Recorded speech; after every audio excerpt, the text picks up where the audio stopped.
I'm creagcridhe, and this is Lecture 2 on the creagcridhe hypothesis on multidimensional space, which is the universe is composed of only orthogonal dimensions, and a dimension is a line of points from negative infinity to infinity.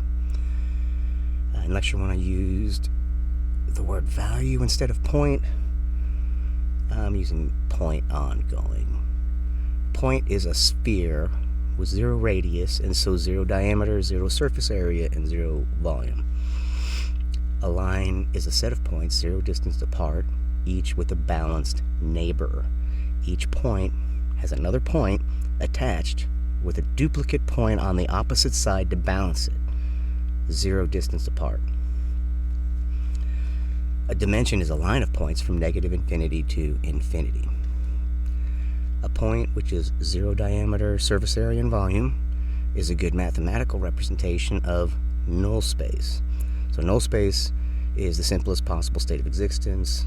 It's nothing exists, there's no energy needed to create it, and then creation happened, which is existence, because we exist. So first we have a null space, non-existence, which can be represented as a point, and then creation happens, and all the dimensions are created in the same instant at the universal central point, which can be thought of as the previous null space, since it's a point. All the dimensions have to intersect at the same point for them all to be orthogonal. So out of a single point comes possibly infinitely orthogonal lines, flowering out of the point instantaneously, looking like a hop hypersphere. They're all orthogonal angles, and this creates our universe, both ADS and CFT, in the same instant, since time is no different than any other dimension. It's a line of points from negative infinity to infinity. In CFT space, the dimensions gain the ability to affect each other. Space-time warping is what we call this phenomenon, when dimensions affect each other. I'm going to define space-time warping more accurately as when a point on a dimensional line gains a value on another dimensional line, or multiple other dimensional lines, possibly an infinite number. So one point on a dimensional line can have an infinite number of values, potentially. Back to the properties of a line of points, if you take two arbitrary points, there will be an infinite number of points between them. The length between any two arbitrary points is zero. Since each point has zero diameter, zero distance from the neighbors, no matter how many you put together, the length of them will be zero, and between any two arbitrary points, there'll be an infinite number that can fit between them. This causes a paradox, since between any two arbitrary points there are an infinite number of points. So let's take 2 points A and C and put a third point B midway between them. So the number of points between A and B and C are equivalent because it's midway, and they're equivalent because there's an infinite number between them. But there's an infinite number of points between A and C as well, so they're all equivalent, which is a paradox. And I propose that this is the paradox that causes dimensional lines to take on values of other dimensional lines. This is what causes CFT space to be created, because in order to satisfy the paradox, points on the dimensional lines had to gain values on other dimensional lines. So the question is, why can't this paradox just exist? But one additional property of a line of points and a dimension, scale, is irrelevant, because if you take two arbitrary points on a dimensional line and have the distance between them, you still have the same number of points, an infinite number. If you have that, again, you have the same number of points, and if you keep having them, you always have the same number of points between them. So scale is irrelevant, which is odd, since to humans, scale seems very relevant, but this is an illusion of human experience, just like the apple metaphor in Lecture 1. And this is also why you cannot have one specific value on a dimensional line. I explained in lecture 1, this is a property of a dimension. But I thought I'd elaborate. You cannot get one value on a dimensional line, since if you have a distance to infinity, you still have the same number of points, an infinite number. So you can't ever get to, normally you would get to a number by having the distance until you get to the single one, but you can't ever do it. It's always an infinite number of points. It's like a float value with infinite precision. There's never enough numbers to get that value. So why pi looks so fetching, because for thousands of years, mankind has been looking for the value of pi, and we never get any closer. Get a lot more digits, but never closer to the actual value. We can define an object in 3 dimensions and 4 dimensions. So our 4th dimension is time, and experientially seems very different than XYZ, but experimentally it's no different than XYZ. And I explained in lecture 1 the Jack Classy metaphor, how Z can fill in for time for a 2-dimensional being. Any dimension can fill in for time. So let's define a torus in 3 dimensions. So we craft a donut shape out of clay or wood or whatever. That's a 3-dimensional representation of a torus. We can define it in 4 dimensions with a sphere and a string. You take the string, attach it to the sphere, affix the other end, rotate the sphere around that end on a plane, and it will trace out a torus. If you take a camera and take a picture every second, millimeter, and you combine them into a composite picture, you'll get a torus. Both models of a torus, a 3-dimensional and 4-dimensional models of the same object. What does pi warping look like? I said in lecture 1 it has probably been witnessed by supercolliders already, but I did not elaborate on what this behavior would appear to be. But we can think that the value of pi, that determines what happens at the edge of the universe. So potentially a particle passing through the universe hits the edge. It could pass straight through and come out on the opposite side. If pi is a certain value, it'll do that. If pi is a different value, it'll reflect back. It could stop. It could refract. And when pi is fluctuating at the edge of the universe, all of these behaviors could occur simultaneously, perhaps appearing different from different viewpoints. So that brings up the question, where is the edge of the universe? Maybe we can go there and do these experiments. So if we think of a 3-dimensional space expanding, like that's how we think of our universe, as a balloon expanding out from a point, and that's what we think it looks like from our vantage point. But that's not so, because the surface area of the edge of the universe is 0. And the outside of this balloon of our universe that's expanding, that we think is expanding anyway, the outside of that sphere is the same point that existed pre-expansion. And it still has the same surface area because it's still a point, so it still has 0 surface area.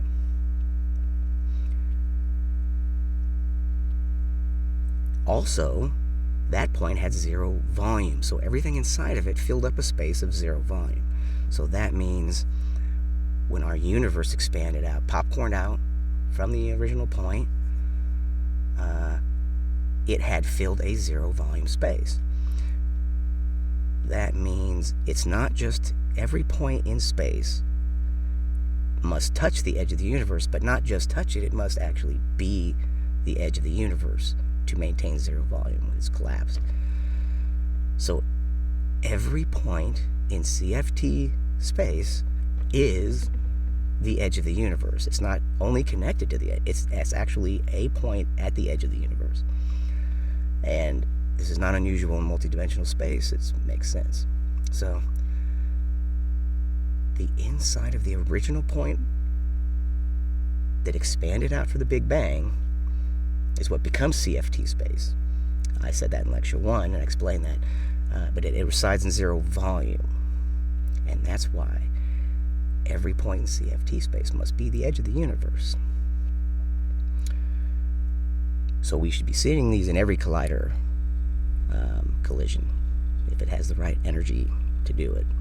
Now let's consider spin, color, and strange. In lecture 1, I discuss these three could be dimensions, and they could be connected together in the same way that XYZ is. That is creating a 3 or more dimensional space in which objects could exist. And I explained using the metaphor about Opie and Andy at the fishing pond. You might reconsider that, because it's very relevant here. Now consider what these dimension warpings would look like in a collision. The space-time oscillations in spins, color, and strange affect fundamental particles. So in these warp, it would appear as if fundamental particles were being created and disappearing and maybe changing into other in a nonsensical way. And these oscillations could appear as different fundamental particles from different viewpoints at the same time, at the same point on the timeline, the time-dimensional line. Now, in a collision, particles are created and destroyed. That's a normal thing that happens in a collision. But these interactions would be not predicted by these models. Unusual and unpredicted particles appearing briefly, winking in and out, changing into other ones, appearing as different particles from different viewpoints. Those would be behaviors of spin, color, and strange warping. And, interestingly enough, these behaviors could appear on both sides of the time-dimensional line from the collision. So these particles could potentially be appearing and winking in and changing before the collision. I've spoken about reverse direction time in lecture 1. But there can also be multiple time dimensions. And these dimensions could interact with XYZ space in the same way as our time-dimensional line. And they could have the same physical properties as our four-dimensional space, or 4 or more dimensional space, and they could create a universe just like ours, a duplicate universe, not parallel because all dimensions are orthogonal, but since dimensions can take on values on other dimensional lines in CFT space, then these time dimensions can take on a value on our time-dimensional line. So, man in the castle kind of crossovers could happen. I'm not saying that they do happen, but there's nothing in my model that says that they can. I discuss in lecture 1 the concept of second stretching, or a time in 2 parts. So think of a line with tick marks equidistant along it, the time dimension. Since each value on that line can take on a value in another dimension, let's add a dimension. So now there's a graph with 2 lines, 2 axes, a vertical and a horizontal. Vertical is any random dimension. Horizontal is time, our time dimension. We can so we take that time dimension and we make equidistant tick marks along it, and we just label those as second. Doesn't matter if it's our second, just we're used to using second as a measurement of time, so let's use it here. It's arbitrary. Now in de Sitter space, this stays static, the tick marks stay equidistant, but because values in CFT space, values on a dimensional line, points on a dimensional line, can take on values on other dimensional lines. That means we can draw a line up and down because of the 2 axes. CFT space is experienced on this line. It can go above the normal time dimensional line or below, so time might be stretched or compressed in this manner.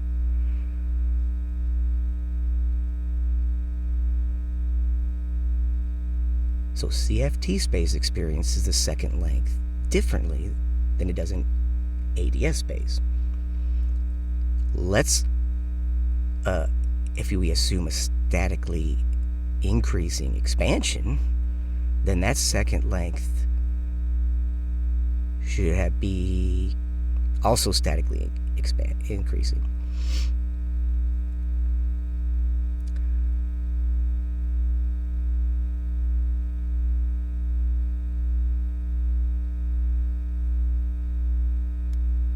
So you can determine the age of the universe from that second length, how it's stretched.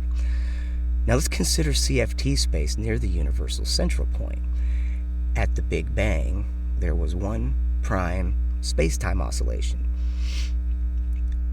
The first spacetime oscillation. As CFT expanded, popcorned out, it's split. This prime spacetime oscillation split as it collided with the edge of the universe, which is everywhere, at every point in CFT. So every time it hits a point, it's splitting again. And what I mean by splitting is that when spin, color, strange, and pi are all warping, you can see a behavior where what we perceive as these particles are congregating into existence, changing, moving, spinning, doing all kinds of strange things, sometimes different things from different viewpoints, but they would chain then.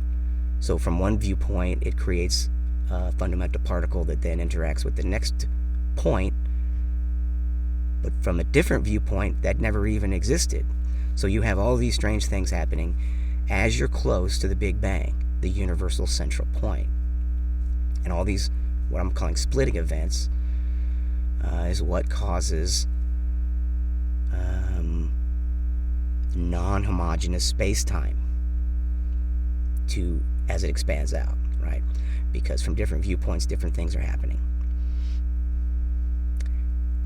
Now, these could be creating locally decreasing entropy. Even though entropy is always increasing in CFT space as a whole, that these different splitting events could be causing locally decreasing entropy. So as pi is warping, space-time oscillations are disrupted. They're creating eddies, complex interactions, sometimes destructive. Spin, color, and strange warping, they're causing these particles to be created and changed and disappearing. And then as the universe stretches out, it calms down. So this prime space-time oscillation would be more stretched than any of the other space-time oscillations. And it should be uniform, or might be uniform, across the CFT universe, this shadow of this first prime space-time oscillation.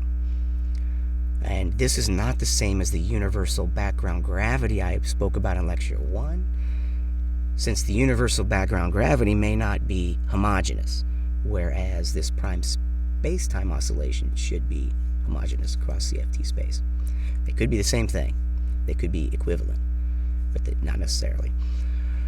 So let's go and recall the two-axis graph of time close to the Big Bang. The dimensions are close together, interacting more with each other easier. As the dimensions continue out to infinity,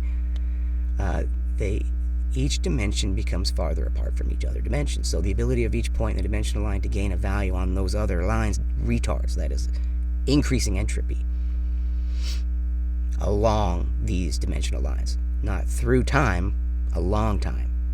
And along all the other dimensional lines, entropy increases in this way because of the orthogonality. So stated otherwise, the CFT universe, it's calming as the dimensional line grows, as the expansion of CFT goes out. These space-time oscillations, interactions are becoming less and less because of the calming.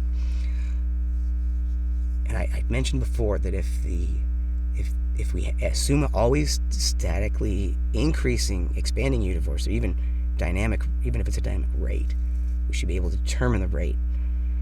And we could use the second length to determine the age of the universe, which we should think of the age of the universe as a length on the time dimensional line rather than something that we're traveling through. We're not going through time, we're existing along the time dimensional line. Now, since all dimensions are orthogonal, there is a universal central point, which we call the Big Bang. And that point can be thought of as the null space that expanded during creation to a flowering of potentially infinite orthogonal dimensional lines, which resembles a hot hypersphere. And if time travel is possible, then this universal central point would be what we'd have to be navigating from.